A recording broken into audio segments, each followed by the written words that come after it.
I would like to explain about fuel subsidy and cash incentive. Okay, fuel subsidy was introduced in 2008 and become the major component of fisheries subsidies. Okay, several countries, including Malaysia, increased fuel subsidy due to the rise in fuel price and to lower the cost of fishing by reducing the total expenditure on fuel for harvesting fish.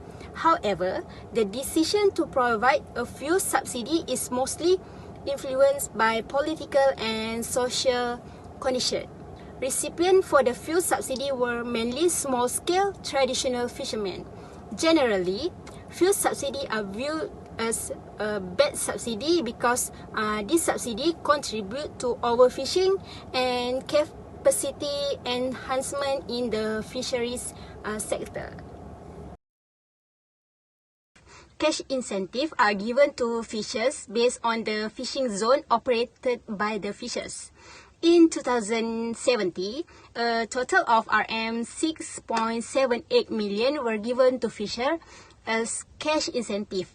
Zone A, B, and C, fishers receive cash incentive of Rm 10 cents per kilogram, while Zone C, fishers receive Rm 20 cents per kilogram. However, trash fish is excluded from the cash incentive for Zone B, C, and C through trash fish account for a significant 40% of total landings by trawlers. Fishermen Relief Program is one of the ways of government to the selected fishermen. The first point is boat and engine subsidy. Boat and engine subsidy are available through the Fisherman Assistance Scheme, which provide fishermen with service such as outboard motor, a boat, wood or fiberglass, straw, and basic equipment, among other things. The Malaysia Fishermen Development Authority (LKIM) distributed this assistance to ECO4307 program participants. This type of assistance has a significant impact on fishermen who have the 30 boats. The estimate cost of the fiberglass boat and outboard engine is Rm 22,000. Net sustained allowance. Since 2006, the government has provided a fisherman sustained allowance to fishermen to help the cope with economic pressure caused by rising commodity price. The original allowance was Rm 200 per person, which was later increased to Rm 300 per person for individual owner of fishermen vessel and local workers working on the vessel.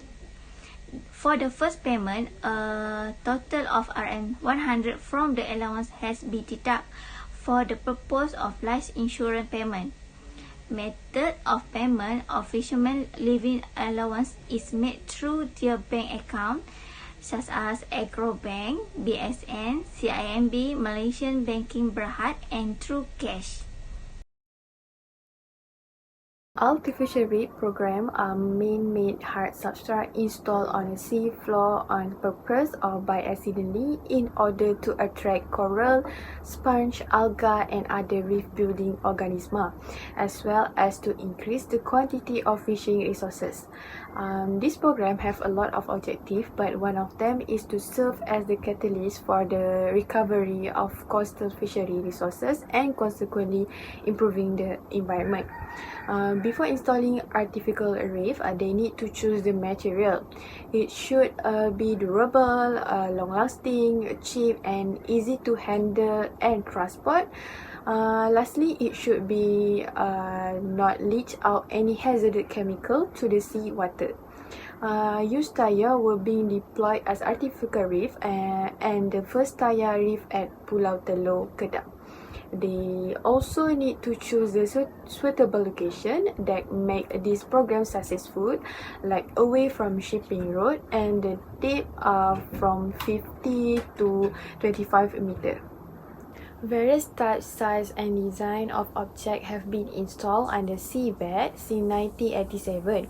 The LKIM has deployed artificial reef in various locations in the coastal water between 4.8 km and 8 km. According to the explanation from us, we decided to ranking the policy like this.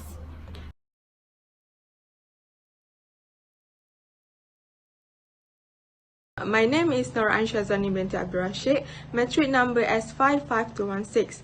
Okay, we decided to choose AR program because artificial reef also is a suitable place for a new species to breed. Artificial reef structure could create a new fertile habitats with higher biodiversity that could attracting dispersed fishes and offering them a refuge for stay safe and so, as a result, overexploitation caused by the continuous fishing activities could be reduced. And the second is as a shelter for aquatic flora such as live corals, soft corals, algae, and many more.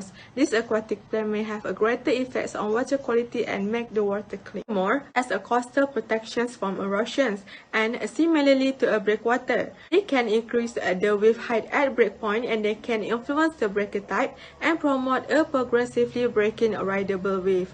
At some coasts, the water just crashes directly on shore and causing a lot of erosions. So, by constructing the artificial reef, it can reduce the wave energy and protect the beach from erosion. Assalamualaikum, my name is Nur Shamina S56538. The second advantages of artificial reef program, it can preserve marine species that were decreased in population because of trawling. So, by AR program, it can protecting the ecosystem at marine species. It can grow widely by time before they were harvested by commercial fishermen. AR program with the main goal avoiding illegal trawling and covering a much more limited surface. Lastly, the advantages is act as a nucleus for the recovery of coastal fishery resources, thereby improving catches of artisanal fishermen. Fish production is decreased by time. Hence, this phenomena will affect artisanal fishermen as they get fish from coastal area. From AR program and with strict enforcement, it will protect overexploited fisheries resources. AR program not only protect marine life, but is also to increase the income of its fishermen. The conclusion is that AR program is the best fisheries policies because it may prioritize spending on the fishing industry to guarantee its long-term sustainability and the fishing community's present welfare.